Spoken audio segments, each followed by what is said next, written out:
wargroove was the first game in a long time that I was really hyped for. Like a lot. But somehow I don't keep playing it. Unlike the whole Advance Wars series or even Fire Emblem games that just keep coming back to till I have like 50 to 100 hours on them at least. wargroove I just played through the campaign, and even that was hard. Like I had to force myself to complete it. And I've been wondering why till I've gone back and played Advance Wars again, and then played wargroove, and then it just popped into my eyes like crazy. That being, wargroove doesn't feel good to play. What do I mean with it doesn't feel good to play? I mean, it's a great strategy game, it does that really well, but moving units around, trying things out, nothing feels good. It starts with the simplest thing, that moving your cursor around doesn't create a sound. So it makes it feel really floaty. Like, yeah, I'm moving it around, but it feels like I'm watching a video of somebody that moves it around. Like there's no distinction between it, and it makes it really hard to line up your crosshair exactly where you want to have it, because your visual feedback takes a lot longer to process. So by the time you process that you're actually there, you're no longer there. While with audio feedback, you can just stop as soon as you hear it and you end on the right tile. That's not the case with visual feedback, at least for me and for most other people. And while the cursor is the main issue, it just keeps on going, and that being moving around units feels horrendously bad. For instance, if I want to move that soldier just up, I have to be precise. Like exactly precise. If I misclick, I just get sent back. And even worse, I don't get sent back to the soldier, but I'm ending up there where I misclicked to make a more realistic thing. Okay, that actually worked out fine. Let's take that. You have to time it precisely, and if you slightly mistime it, you can't move there. And that's really bad. And I don't understand it, because Advance Wars already figured out how to avoid that, is by creating a soft boundary where you can't easily extend over the movement ranges of your unit. Meaning there's a boundary that stops you. If you just press a direction, you won't go over your movement range. But if you press just a single button, you can. And if you press A, nothing happens. Instead, you get an error sound. And to get back, you press B, and then you're at the unit again. Which I like a lot more than having to go back, because that's what usually happens. Is I want to move a unit somewhere, I slightly miss the A click, thanks to the floaty controls, and then I have to move up again. And yeah, I could maybe use the L button, but it usually does not go back to that unit, but to the next unit. Not to the unit I was using right beforehand. And that gets really annoying really fast. And of course you have other things like targeting. And targeting is everywhere. It's not only with attacking, with solo and melee, it's also capturing, because capturing is attacking. It's also with building units and unloading units. All of those things, and activating special abilities. What do I mean with that is very simple. In Advance Wars, and also in Fire Emblem for the most part, if you had only a few options like doing a special summon, you could only click on those fields. And you would scroll through those fields, making it really easy to quickly be like, should I attack that or that? And even more, ranged attacking in Fire Emblem or in Advance Wars, if there was only one unit to attack, was really easy. Because all you did was press A, press A, press A.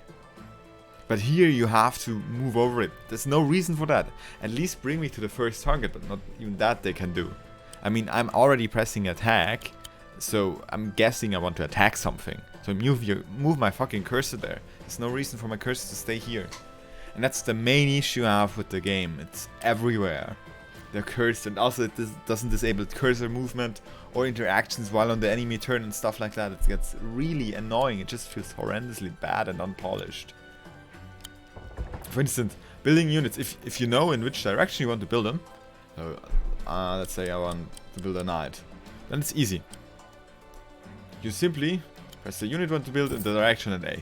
But let's say you're like, I want up. No, I went down. Simply scrolling through that would be a lot easier. But because right now I have to like physically to go there.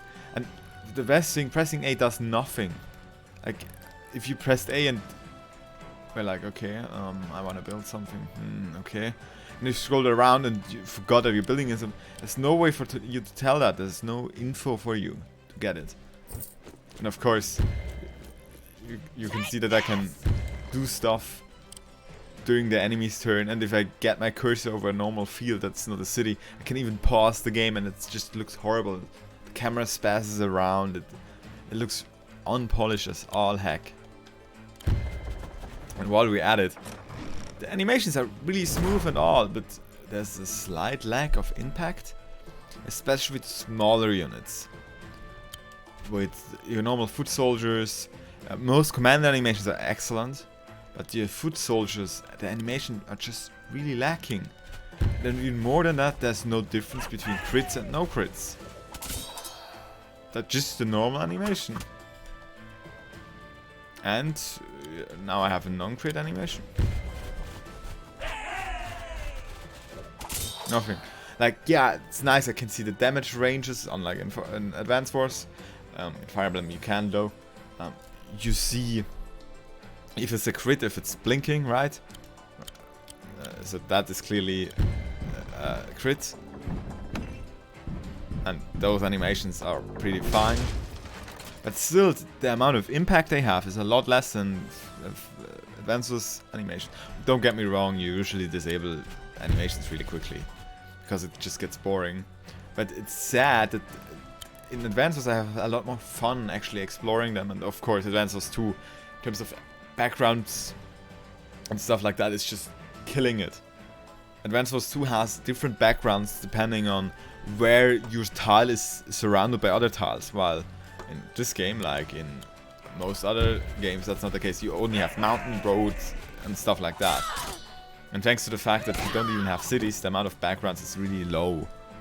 And makes them even less cool to look at. Which animations are just that, cool to look at. Nothing more, nothing less. Right? So those small things add up. And if you combine them with some really lacking music, not because the music isn't good, the music is pretty good, you can hear it, right? But there's no character to it. Advance Wars, every CO has their own theme. In the same way that, for instance, in Star Wars, different people have their own theme. And those leitmotifs are really, really, really good for a game where the difference between COs can change drastically. Of course, there's also the problem that the differences between the COs in this game are a lot smaller. Because, well, the only difference really... This should protect us. The small things make everything different. And I would say the animations, yeah, they're smooth, everything is really animated. And especially the overworld with wind and all that, those are amazing. But the animations of the battles are miles apart. They are about they have the quality of Dark Conflict. And Dark Conflict had some okay animations, but compared to the originals, they were just very lacking. And those are really similar again, and that's just sad. Because you had animations that were fine, that were amazing in fact. But they removed them. And that's really sad, because I loved the game, or I wanted to love it. I was really hyped for it. And in fact, at first they even had something like cursor sounds, etc. And like I said, the commander animations are just amazing. But the normal animations are so lacking, and it's everywhere. Every single thing is just lacking. It feels kind of floaty and... I have a spell for this. Oh man, why? And right now I moved my commander here and wanted to attack that, but it didn't work. And I'm confused by that. In fact, let me try that out. Yeah, Wow, it's amazing. That's so stupid. Because normally you can just do that, right, to attack. But if you're already at the place, it doesn't work. So you have to do it like that. Oh, that's so stupid. Oh man, that's so stupid. I didn't even realize that up until now. It makes it feel even worse. So the game has a lot of those issues. Combine that with a really weak online offering that they have. That is just kind of okay. Nothing special. Results in a game that's not really worth playing. Like, well, that's somewhat wrong. It's worth playing, but it's not worth it for the gameplay, especially on Switch or other consoles. It's really worth playing on PC, I think, if you ignore the online mode, just a single player. But that's the problem. I don't want to have it on PC, because on PC I have something that's even better. And that's called Advanced Wars by Web. Advanced Wars by Web has good online, amazing strategic depth, and while its polish is not really there, it's like, it doesn't really matter, right? Does it? It's, you play it for the turns where you study 10 minutes before you do a turn or a move, and then it's not that important that it feels amazing. And it's the best way to play online against other humans. While wargroove doesn't have that. All wargroove has is single player content, and the only reason I would play wargroove over Advanced was because of the puzzles.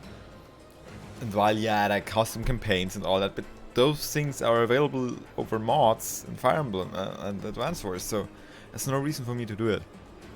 And another point, slightly smaller point, is the way they structured the menus. In my opinion, is really annoying, with the most annoying thing being that button, the cancel button. That it's so stupid to have it and not being able to disable it, because the cancel button ruins everything. Because in Advance Wars, you could always press A and up and A and wait. It would always work. It was guaranteed that you would wait.